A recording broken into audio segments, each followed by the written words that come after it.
Hello दोस्तों, welcome back to our YouTube channel exam desk. आप सभी का स्वागत है एग्ज़ाम डेस्क के इस यूट्यूब चैनल में। और आप जैसे कि आप सभी को पता है, एमपी पुलिस का हमारा जो सेशन चल रहा है PYQ, मतलब कि प्रीवियस ईयर क्वेश्चन पेपर। ठीक है, अपन डिस्कस कर रहे हैं दोस्तों प्रीवियस ईयर क्वेश्चन पेपर जो कि 2017 में आपका एग्ज़ाम हुआ था एमपी पुलिस का, उसी के जो है क्वेश्चन पेपर को अपन डिस्कस करने जा रहे हैं।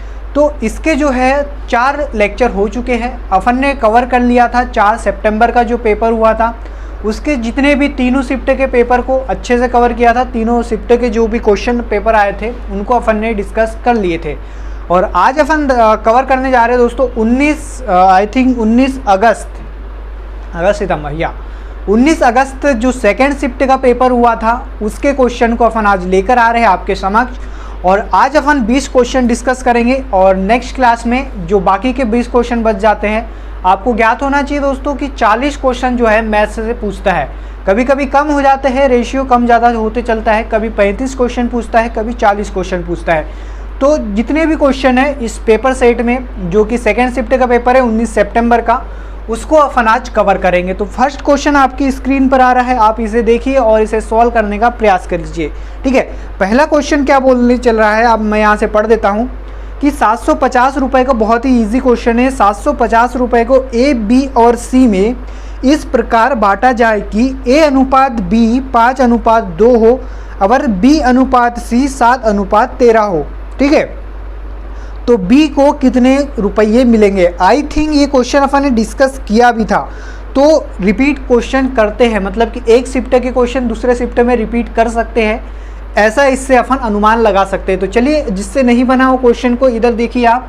तो सिंपली हमारे पास रुपये दिया है 750 रुपये, और इसका जो रेशियो में इसको डिवाइड करना है, जिसमें A रेशियो B का मान दिया है हमारे पास 5 अनुपात, जैसा कि आप यहाँ साइड में क्वेश्चन को देख सकते हैं 5:2, और वहीं पर B रेशियो C का मान दिया है हमारे पास, कितना दिया है 7:13।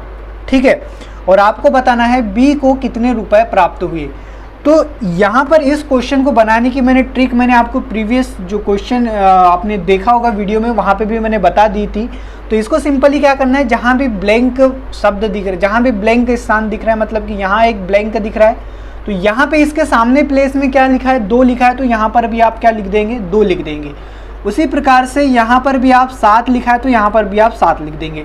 देखिए, रेशियो निकालने का तरीका अलग अलग हो सकता है, हर किसी का तरीका अलग अलग होता है, लेकिन ये जो मैं तरीका आपको बता रहा हूँ सबसे बेस्ट तरीका है। इसमें अगर आप इस तरीके से भी कर सकते हैं कि 5 दूनी 10, 7 35, यहाँ पर 35 आ जाता, और 7 दूनी 14, यहाँ पर 14 आ जाता, और 13 दूनी, और फिर ये यहाँ पे कितना हो जाता, 13 दूनी 26, ये। ठीक है, सिंपली आपको फिर इसके बाद क्या करना है, मल्टीप्लाई ही करना है। एक तरीका ये भी होता है, एक तरीका मैं आपको बता दूं कि ऐसा लिखते हैं 5:2 और 7:13। एक ये तरीका होता है, यहाँ पे आप उल्टा n बनाएंगे। क्या बनाएंगे, उल्टा n बनाएंगे। इसका मतलब ये हुआ 5 × 7, तो ये 35 हो गया, और 7 × 2 ये कितना हो गया, 14 हो गया, और 13 दूनी 26, यहाँ से ऐसा 13 दूनी 26। लेकिन यहाँ पर दिक्कत कब आ जाती है, जब 4 रेशियो दिया होता है, मतलब कि C रेशियो D भी दिया होता, तो थोड़ी परेशानी का सामना करना पड़ता है। और ये वाली ट्रिक में जो आपको कोई भी दिक्कत का सामना नहीं करना पड़ता। अब सिंपली इन सबको जोड़ दीजिए, तो यहाँ से कितना आ जाएगा, 75 निकल के आ जाएंगे। इन सबको जोड़ेंगे तो 75 निकल के आ जाएगा। और जो 75 यूनिट है या 75 इकाई, 75 यूनिट के बराबर ही दे रखा है 750, और आपको B का मान निकालना था, तो B का रेशियो कितना है, 14 है, तो 14 यूनिट का मान आप यहाँ से निकाल सकते हैं। तो 75 का मल्टीप्लाई करेंगे, डिवाइड करेंगे, तो ये 10 बार में जाएगा। ठीक है, और यहाँ पर अपन 10 से मल्टीप्लाई कर देंगे, तो इसका जो राइट आंसर क्या आ जाएगा, 140 रुपये। मतलब कि B को कितने पैसे मिलेंगे, 140 रुपये मिलेंगे। तो ये सिंपली क्वेश्चन था, आप एक बार देख लीजिए, इसका स्क्रीनशॉट लेना है, स्क्रीनशॉट लीजिए। अब नेक्स्ट क्वेश्चन की ओर बढ़ते हैं, और अगला क्वेश्चन आपकी स्क्रीन पर आ गया है। बहुत ही शानदार क्वेश्चन है दोस्तों, और ये व्यापम का फेवरेट क्वेश्चन है। फेवरेट इसलिए मैं बोलूँगा कि ये क्वेश्चन आप अगर प्रीवियस ईयर के व्यापम के अगर आप क्वेश्चन पेपर सेट लगाएंगे, तो इसके पहले जो वैकेंसी आई थी फॉरेस्ट की, तो वन विभाग में भी ये क्वेश्चन आया था। फॉरेस्ट में अक्सर ये क्वेश्चन पूछते रहता है। तो देखिए, ये क्वेश्चन आप अपनी स्क्रीन पर देखिए। क्वेश्चन में बोला है यदि 3 मेज और 2 कुर्सियों का मूल्य 215 है, ठीक है, अगर 2 मेज और 3 कुर्सियों का मूल्य 250 है तो 5 मेज और 5 कुर्सियों का मूल्य आपको फाइंड करना है। तो सिंपली इसकी एक ऐसी ट्रिक बताऊंगा, इसे अपन ट्रिक से सॉल्व करेंगे। अगर आप ट्रेडिशनल से सॉल्व करते हैं, जैसा कि आप इसका क्या करेंगे, पहले इक्वेशन बनाएंगे, फिर प्रतिस्थापन लगाएंगे, ठीक है, विलोपन विधि लगाएंगे, तो उससे थोड़ा लॉन्ग हो जाता है। तो शॉर्टकट ट्रिक ये है दोस्तों, आप सीधे सीधे लिखेंगे। अपन यहाँ पे मेजों को मैं सिंपली क्या लिखूंगा, एम बोल सकता हूँ मेज, और कुर्सी को सिंपली क्या बोल सकता हूँ, सी मतलब चेयर, ठीक है। तो 3 मेज मतलब कि 3m प्लस कितनी कुर्सी है, 2 कुर्सी मतलब कि 2 चेयर, इनका मूल्य कितना है 215 रुपये। तो गुणा 215 आप सीधे सीधे कर देंगे, बराबर 2 मेज और 3 कुर्सी, तो 2m प्लस 3 चेयर, इसका मूल्य कितना है 250 रुपये। 250 रुपये है। आपको क्या फाइंड करना है, यहाँ पे मैं लिख देता हूँ, आपको फाइंड करना है 5 मेज प्लस 5 चेयर का मूल्य, ठीक। देखिए ये बेसिकली मैंने किस टाइप से लिखा है, तो आप ऐसा समझिए कि यहाँ पर जो ये मूल्य है ये 1 कुर्सी और 1 मेज का मूल्य है, और ये भी 1 कुर्सी और 1 मेज का मूल्य है, जो कि बराबर होगा। वही सिंपली अपन ने यहाँ पे लिखा है। अब इसे आप 5 से काट दीजिए, ये इक्वेशन बन गई, 2 इक्वेशन बन गई। देखिए इसे थोड़ा डिटेल में मैं थोड़ा सा बता देता हूँ, थोड़ा सा टाइम लगेगा आपका, लेकिन आपको जो है बिल्कुल भी समझ में आ जाएगा। तो 3 मेज प्लस 2 चेयर, इसका मूल्य कितना है 215 रुपये है, ये रुपए में है। अगर यहाँ से मैं 1 मेज और 1 चेयर का मूल्य निकालने जाऊँ, तो यहाँ से मैं अगर 1 मेज और 1 चेयर का मूल्य निकालने जाऊं, तो इसका पक्षांतर मुझे इस यहाँ पर करना पड़ेगा, और ये इधर जाके क्या हो जाएगा, मल्टीप्लाई में हो जाएगा। तो वही यहाँ पर मैं अभी यहाँ पे किया है। अब यहाँ पे सिंपली 5 से डिवाइड कर दीजिए, 5 को 20, और ये 5 3 15, और ये 5 25, ये 50 आ गया। अब 43 का मल्टीप्लाई अंदर कर देंगे तो ये कितना हो जाएगा, 3 3 9 और 3 4 12, 12m हो जाएगा, प्लस और ये 43 दूनी कितना होता है 86 होता है, ठीक है। ये क्या हो जाएगा, चेयर हो जाएगा। बराबर उसी प्रकार से 50 का मल्टीप्लाई अंदर कर देंगे तो ये 100m आ जाएगा, और प्लस 5 3 15 मतलब कि 150 चेयर हो जाएगा। अब mm वाले को एक साइड लिख लीजिए, चेयर वाले को एक साइड लिख लीजिए, तो 100m पक्षांतर होकर इधर आ जाएगा, तो यहाँ पर 129m माइनस 100m, और ये इधर 86 चले जाएंगे, 150 चेयर माइनस 86 चेयर। यहाँ से डिवाइड करेंगे तो ये 29m बराबर कितना हो गया, 150 से 86 अगर माइनस करेंगे तो आप, तो यहाँ पे बच जाएगा 4, और यहाँ पे बच जाएगा क्या 6, मतलब कि 64 चेयर। अब यहाँ से m/c निकालूँ मैं, तो m/c बराबर क्या हो जाएगा 64/29। तो एक मेज का मूल्य 64 है और एक चेयर का मूल्य कितना है 29 है। यहाँ पे मैं आपको समझा देता हूँ। तो देखिए अपने को क्या निकालना है, 5 मेज प्लस 5 चेयर का मूल्य, ठीक है। यहाँ से सिंपल आप 5 कॉमन ले सकते हैं, तो यहाँ से अपन 5 कॉमन ले लेंगे, तो यहाँ पर अपने पास क्या बचेगा m प्लस c, ये बच गया। और एक मेज का मूल्य मेरे पास 64 रुपये है। देखिए ये रेशियो में है ना, तो आप इसे मान सकते हैं कि ये दोनों ही अनुपात में है। अगर मैं इसे अनुपात में लिखूँ तो m/c बराबर 64/29 होएगा, ठीक है। तो आप सिंपली अगर आप इसे अनुपात को हटाना है, तो मैंने बताया था x का मल्टीप्लाई करना पड़ता है, तो यहाँ से आप x का मल्टीप्लाई करेंगे मतलब 64x हो जाएगा, और ये 29x हो जाएगा, और x से x यहाँ पे फिर से कैंसिल होने वाला है, तो x का मल्टीप्लाई करने की आपको ज़रूरत नहीं है यहाँ पर। तो आप सिंपली यहाँ पे लिख सकते हैं एक मेज का मूल्य 64 है और एक चेयर का मूल्य 29 है। तो यहाँ से 5 मैंने कॉमन ले लिया और m प्लस c बच गया। तो m का मान यहाँ पे आप लिख लीजिए, m का मान कितना है 64 है, और c का मान कितना है 29 है। इसका अब इसको आप सॉल्व कर लीजिए, तो 5 मल्टीप्लाई बाई ये कितना हो जाएगा 4 और 6 13 की 3 हाथ का 1 8 और 1 9, ठीक है। इसको सॉल्व कर लीजिए, 5 3 15 1 9 5 45 और 1 46, मतलब कि 465 आपका आंसर आ गया, जो कि आपके ऑप्शन में दिया था। आप देख लीजिए कौन से ऑप्शन नंबर में दिया है, तो मैं यहाँ से बता देता हूँ 465 बिल्कुल राइट ऑप्शन है, और इसका जो ऑप्शन था ऑप्शन नंबर सी, मतलब कि सी इसका आपका राइट आंसर होगा। ठीक है, तो इस प्रकार से इस क्वेश्चन को बनाते हुए चलना है। अगर आप इसका ट्रेडिशनल मेथड जानना चाहते हैं तो काफ़ी लेंदी हो जाता है, ठीक है, वो इससे भी ज़्यादा हार्ड है और आप यही वाला मेथड फॉलो करें। यहाँ पर कुछ नहीं करना है आपको, सिंपली एक चेयर और एक मेज का मूल्य आपको निकाल लेना है और वो निकालने का तरीका ये होता है टोटल चेयर और टोटल मेज का मूल्य में कुल मूल्य का आप गुणा कर दीजिए। मतलब कि कुल टोटल चेयर और टोटल मेज का मूल्य कितना है 3m + 2c, इसमें गुणा कर दिया मैंने 215 का। तो आप इसे देख लीजिए। अगला क्वेश्चन आपकी स्क्रीन पर आ रहा है। दुकानदार 6 टन गेहूँ 1.80 रुपये प्रति किलोग्राम की दर से खरीदे और 4.7 टन 2 रुपये प्रति किलोग्राम की दर से बेचे। यदि वह बचे हुए गेहूं को 2.50 रुपये प्रति किलो की दर से बेचता है तो उसे कितना लाभ होगा। ठीक है, बेसिकली यहाँ पर 6 टन वो गेहूं लेता है, 6 टन लेता है और किस भाव से लेता है 1.80 रुपये प्रति केजी की दर से। अब देखो इसमें दिक्कत ये है, आपको चेंज करना है टन को केजी में। ठीक है, क्योंकि केजी में इसलिए चेंज करना है क्योंकि इसका जो मूल्य दिया हुआ है वो काय में दिया हुआ है, वो केजी में दिया हुआ है। समझ में आ रहा है? तो 1 टन बराबर हमें पता है 1000 केजी होता है, तो 6 टन बराबर कितना हो जाएगा 6000 केजी।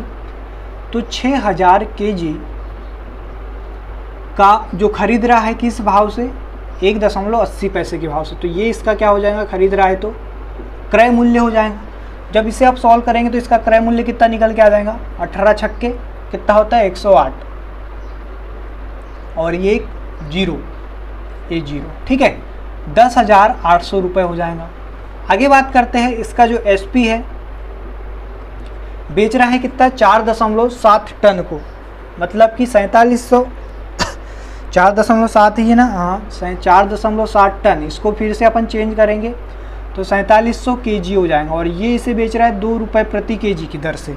ठीक है, तो ये कितना हो जाएगा, आप इसे सॉल्व कर लीजिए। 7 दूनी 14 और 4 दूनी 8, मतलब कि 8400, 2 शून्य 7 दूनी 14, 4 दूनी 8 और 1 9, 9400 रुपये इसका क्या हो गया एसपी हो गया। आगे बोला था क्वेश्चन में बचे हुए गेहूं को 2.50 रुपये किलो की दर से बेच देता है। अब उसके पास भैया कितना बच गया 6000 उसने खरीदा था, 4700 केजी को पहले बेच चुका है, अब बचा हुआ निकालना है तो 6000 माइनस 4700 करना होगा। तो उसके पास कितना बच गया, तो यहाँ से आप निकाल लीजिए। यहाँ से क्या हो गया 0.03 और ये कितना हो गया 13।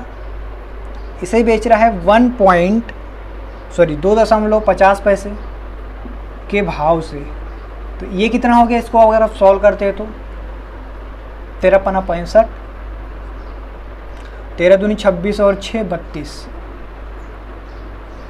3250। ठीक है, ये इसका एसपी है और ये भी एसपी है, तो कुल एसपी यहाँ से निकल के आ जाएगा आपके पास। एसपी मतलब विक्रय मूल्य, कुल विक्रय मूल्य कितना आ गया 0, 5, 6 और ये 12, मतलब कि 10,800 रुपये में उसने खरीदा और 12,650 में उसने बेचा। तो उसका लाभ कितना निकल के आ जाएगा, तो यहाँ से आप लाभ लिख सकते हैं 12,650, मतलब कि विक्रय मूल्य माइनस क्रय मूल्य, मतलब कि 10,800। तो यहाँ से कितना निकल के आ गया 1850 रुपये। आप इसे सॉल्व करेंगे तो 1850 आएंगे। कैसे 0, 5 और 16 में से 8 गया 8 और 2 में से 1। ये आंसर आ गया आपका फाइनली। अगला क्वेश्चन की ओर बढ़ते हैं। नेक्स्ट क्वेश्चन है,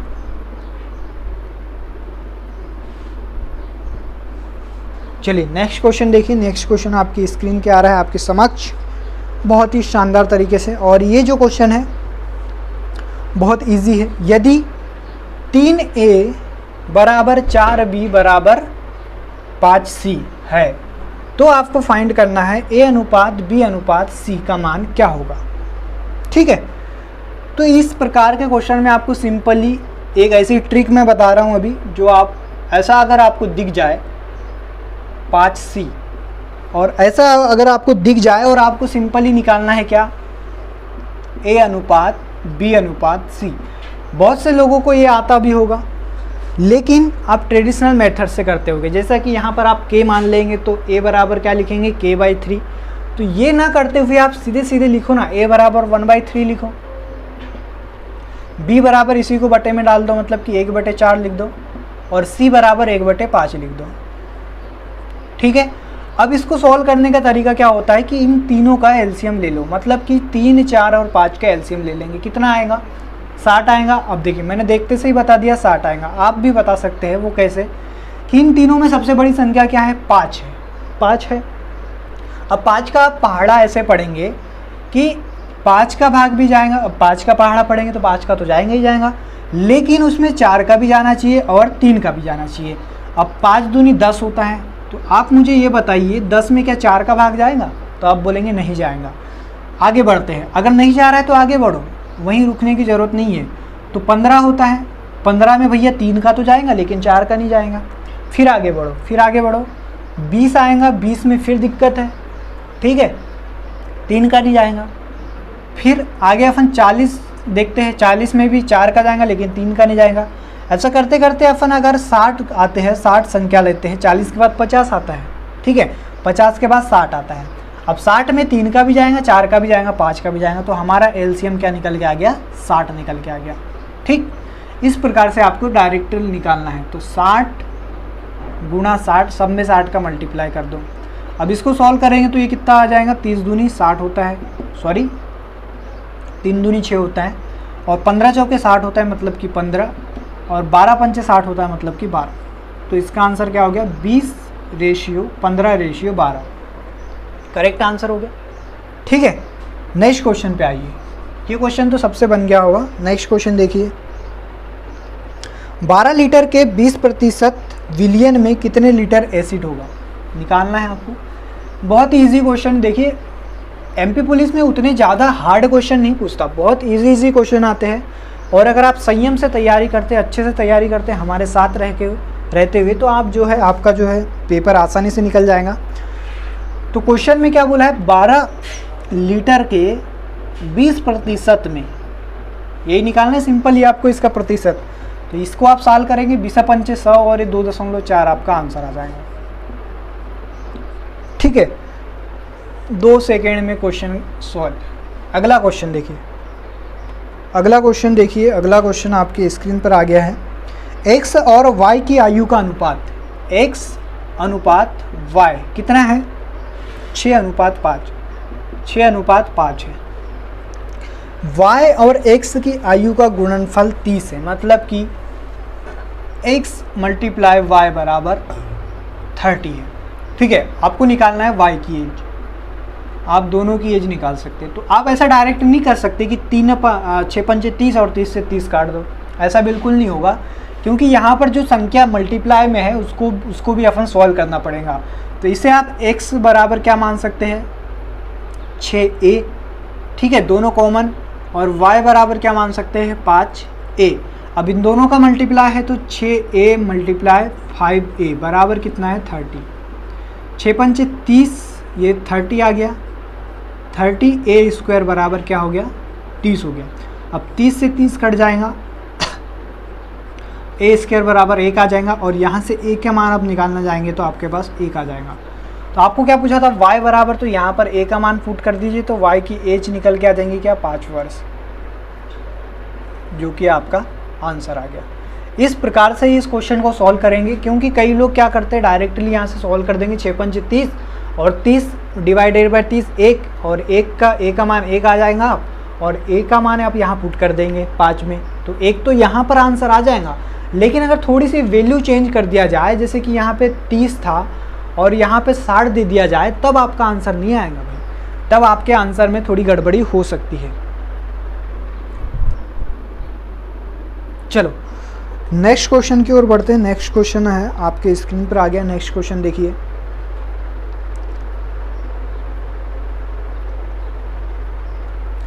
नेक्स्ट क्वेश्चन बहुत ही इजी है। x यदि x/4 बराबर 3 है तो x का मान निकालना है। इसे तो यार आप ही कर लीजिए, x/4 बराबर क्या है? 3 है, तो x का मान यहाँ से पक्षांतर कर लीजिए, तो x का मान 12 आ जाएगा, जो कि ऑप्शन में दिया हुआ है। चलो नेक्स्ट क्वेश्चन देखिए। मैं अपनी यात्रा का 3/4 भाग चलने पर पाता हूँ कि मैंने 16 किलोमीटर चला। ठीक है, अगर अभी मुझे कितनी यात्रा और करनी है, यही बोला है क्वेश्चन में। तो देखिए ये क्वेश्चन को सॉल्व करिए आप। पहले तो 2 सेकंड का आपको मैं समय देता हूँ। चलिए क्वेश्चन देखिए, कितना बोला है 3/4 भाग। 3/4 भाग तय कर रहा है, तो उसे लग रहा है कि 16 किलोमीटर चल गया। मतलब कि 3/4 की वैल्यू कितनी दे रखी है, 16 किलोमीटर। अब बचा कितना हमारे पास, 1/4 बचा, 1/4 बचा ना भाई। तो इसका वैल्यू आपको निकालना है। बस सिंपली आप यहाँ पे क्रॉस मल्टीप्लिकेशन कर दीजिए, मतलब कि 1/4 पूरा का पूरा उठ के 16 का साथ चले जाएगा। तो 16 गुणा कितना हो गया, 1/4 हो गया, डिवाइडेड बाय 3/4 नीचे आ जाएगा, 3/4 नीचे आ जाएगा। ठीक है, आ गया। अब ये 4 है तो इसको यहाँ पे लिखना पड़ेगा, और ये 4 ऊपर चले जाएगा तो ये 4 हो गया।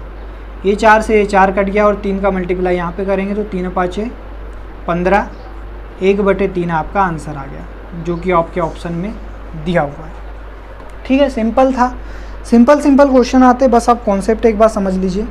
और देखिए यहाँ पर अपन स्पीड से चल रहे हैं, लेकिन अपन जब चैप्टर वाइज इसे कवर करेंगे, अगर आपकी डिमांड होएंगी तो ही कवर करेंगे।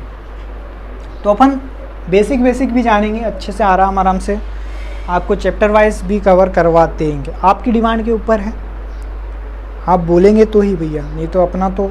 चलो नेक्स्ट क्वेश्चन बहुत ही शानदार है, और इसमें अच्छे का दिमाग चकराने वाला है। वो क्वेश्चन मैं आपको पढ़ देता हूँ, क्या बोल रहा है। एक 10 मीटर लंबे और 5 मीटर चौड़े आयताकार टैंक में 2 मीटर ऊंचाई तक पानी भरा है। टैंक के गीले तल का क्षेत्रफल कितना होगा। सिंपली आपको क्या निकालना है, एक टैंक है। पहले तो आप इमेजिन करिए, आपके पास एक टंकी है, इस प्रकार से होती है टंकी। ठीक है, 3D में थोड़ा बनाना पड़ेगा, लेकिन ये 3D में नहीं। चलो आप समझ लीजिए, चलो 3D में बना देता हूँ। एक टंकी देख लीजिए आप, लेकिन वो आयताकार है। टंकी कैसी है, आयताकार है। सॉरी,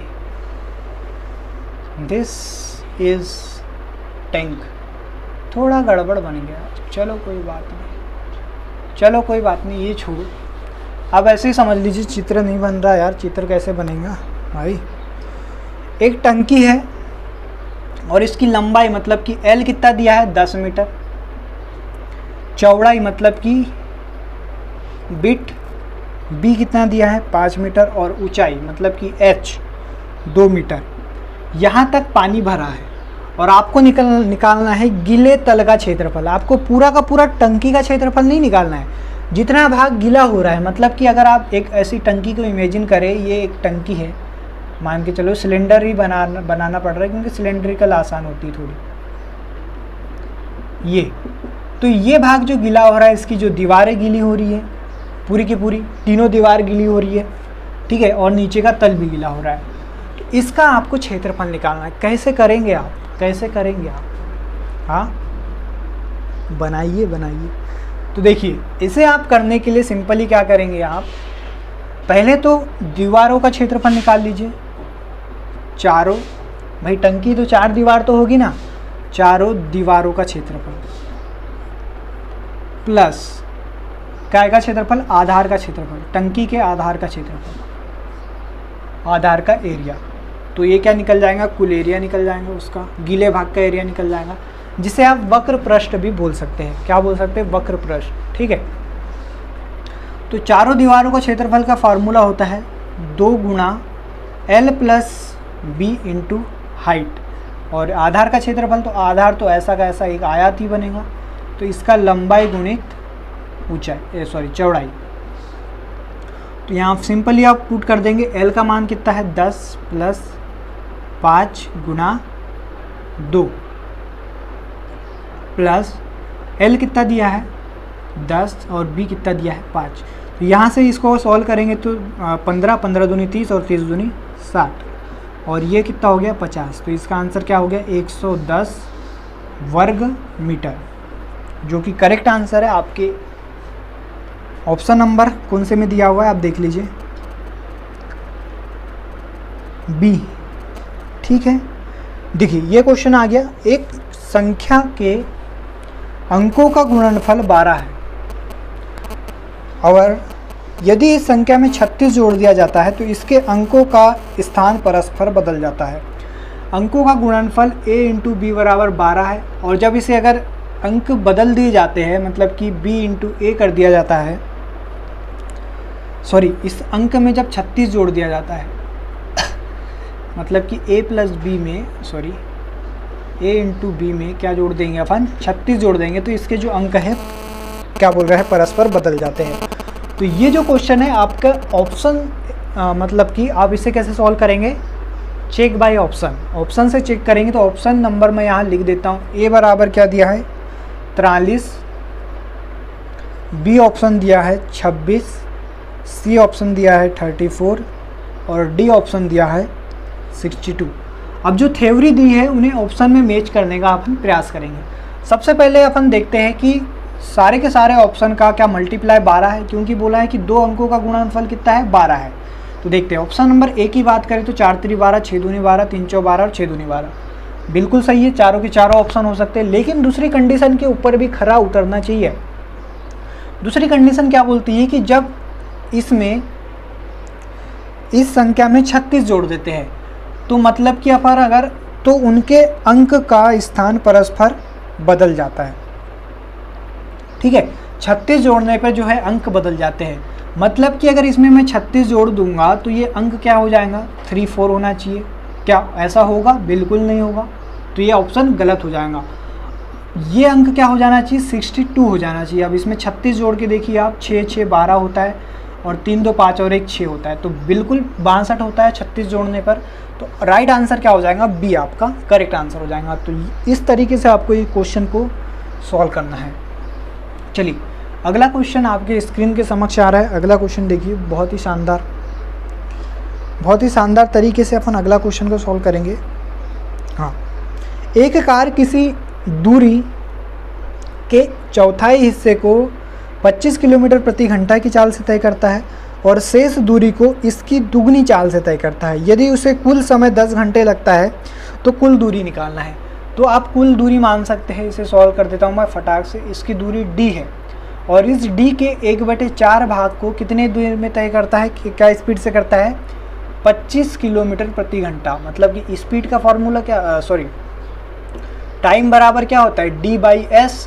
तो ये मैंने लिखा d/s, क्या निकल के आ गया, ये टाइम निकल के आ गया, प्लस दूसरा टाइम क्या हो गया इसकी शेष दूरी, मतलब कि 1/4 तय कर लिया और बची क्या उसके पास 3/4 बची।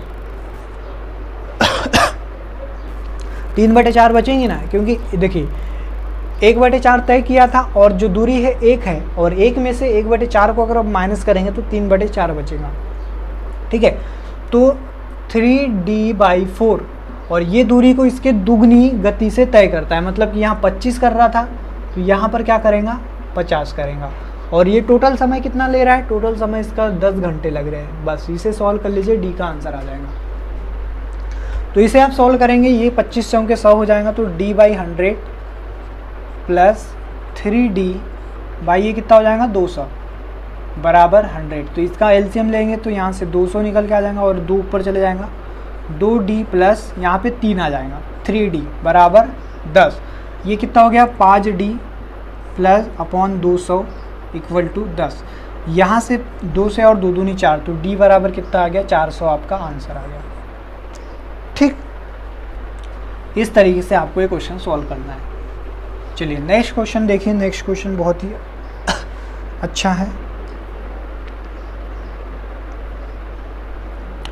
ए प्रतिदिन 10 घंटे काम करते हुए किसी काम को 8 दिन में पूरा करता है और बी प्रतिदिन 8 घंटे काम करते हुए उसी काम को 12 दिन में पूरा करता है। यदि दोनों साथ मिलकर 6 घंटे प्रतिदिन काम करें तो उसे कितना समय लगेगा, यही बोला है क्वेश्चन में। बहुत ही शानदार क्वेश्चन है। ए को कितना समय ले रहा है, ए ले रहा है दोस्तों 10 घंटे प्रतिदिन काम करके, कितने दिन में कर रहा है 8 दिन में पूरा कर रहा है। बी ले रहा है दोस्तों 8 घंटे प्रतिदिन काम करते हुए कितना दिन ले रहा है, 12 दिन ले रहा है।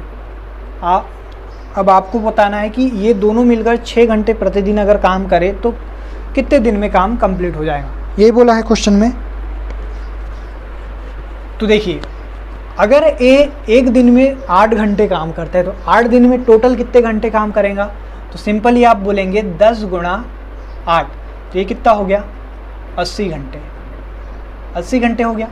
उसी प्रकार से अगर बी एक दिन में 8 घंटे काम करता है तो 12 दिन में कितने घंटे काम करेगा, तो 12 8 84, सॉरी 12 8 96, 12 गुणा 8, तो ये कितना निकल गया, 96 घंटे, ये आ गया। अब सिंपली क्वेश्चन आपका क्या बन गया, ए किसी काम को 80 घंटे में करता है, बी किसी काम को 96 घंटे में करता है। तो यहाँ से आप टोटल काम निकाल सकते हैं, थोड़ा बड़ा लिखना पड़ेगा, आई होप आपको दिखे। 80 घंटे में करता है और जो बी है 96 घंटे में करता है। यहाँ से इसका आप कुल काम निकाल सकते हैं। कुल काम कैसे निकालेंगे, एलसीएम लेके। तो इसका एलसीएम कितना आ जाएगा, 448, 480, 480 एलसीएम निकल के आ गया। और ये क्या है, कुल काम है, ठीक है। अब इसको डिवाइड कर लीजिए, तो ये कि 8 छक 48 होता है और ये 5 बार में चले जाएगा, 5 छक 30, 9 5 45 और 3 48। तो ये कुल काम निकल के आता है मेरा, यहाँ पर कुल काम होता है। और ये क्या निकल के आता है, इकाई काम, मतलब कि यूनिट काम प्रति घंटा, मतलब कि 1 घंटे में 6 यूनिट काम करेगा ए, और बी 1 घंटे में 5 यूनिट काम करेगा। इस प्रकार से कुल काम हमारे पास कितना है, 480 काम है। लेकिन दोस्तों इस 480 काम को दोनों मिलकर ए प्लस बी 1 घंटे में कितने काम करेंगे, 6, और ये 11 काम करेंगे। तो 1 घंटे में जब 11 काम करते हैं और इनको एक दिन में कितना काम करना है, 6 घंटे काम करना है, तो ये कितना हो जाएगा, 6 का मल्टीप्लाई कर देंगे, तो मतलब कि ये 11 × 6 हो जाएगा, ठीक है। इसको सॉल्व करेंगे, 6 8 48, तो ये 80/11। जब इसे सॉल्व करेंगे तो 8 7 77 और ये 3 11 आपका आंसर आ गया। देखिए आगे आंसर जो कि आपके क्वेश्चन में दिया था, ऑप्शन नंबर ए। चलो नेक्स्ट क्वेश्चन देखते हैं अब।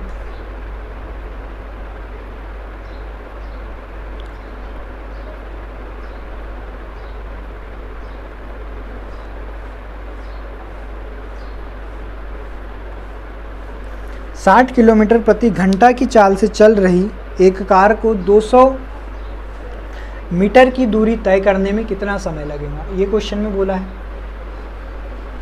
तो आसानी से आप इसे सॉल्व कर सकते हैं। 60 किलोमीटर प्रति घंटा, इसकी स्पीड कितनी दी है, 60 किलोमीटर प्रति घंटा, और जो डिस्टेंस दिया हुआ है, इसका डिस्टेंस दिया हुआ है 200 मीटर। आपको बेसिकली टी का मान निकालना है। क्या निकालना है, टी का मान निकालना है। और ऑप्शन में सारे के सारे काय में दिए हुए, मिनट में दिए हुए, तो टी काय में आएगा, मिनट में आएगा। तो आप देखिए मीटर पर सेकंड, इसको पहले आप चेंज कर लीजिए मीटर पर सेकंड में। किलोमीटर प्रति सेकंड को अगर चेंज करना है मीटर पर सेकंड में, तो आप सिंपली मल्टीप्लाई करेंगे यहाँ पर 5/18 का, ठीक है। तो यहाँ से निकल, आप इसे सॉल्व मत कीजिए, ऐसा कैसा फार्मूले में लिख दीजिए, क्योंकि एस बराबर हमें पता है d/t होता है।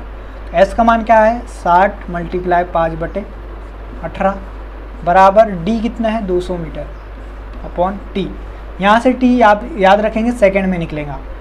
तो ये 0 से ये 0 कट गया, 6 3 18, 5 के 20 और 4 3 12। तो टी बराबर क्या निकल के आ गया, 12 सेकेंड। लेकिन आपको आंसर काय में चाहिए, मिनट में चाहिए। तो 1 सेकेंड बराबर क्या होता है, 1 सेकेंड बराबर 1/60 मिनट होता है। तो यहाँ से आप t बराबर लिख सकते हैं 12/60। यहाँ से सॉल्व करेंगे तो 12 × 60 मिनट, जो कि आपका आंसर है। 1/5 इसका राइट आंसर हो गया। तो आज के इतने ही क्वेश्चन, 20 क्वेश्चन कंप्लीट हो चुके हैं आपके, ठीक है। तो नेक्स्ट क्लास में अपन कवर करेंगे इसके आगे के क्वेश्चन जो है। ये जो वीडियो को आप ज़्यादा से ज़्यादा अगर आपको पसंद आता है, कैसा लगता है, मेरे कमेंट बॉक्स में टाइप करके बताइए, ठीक है।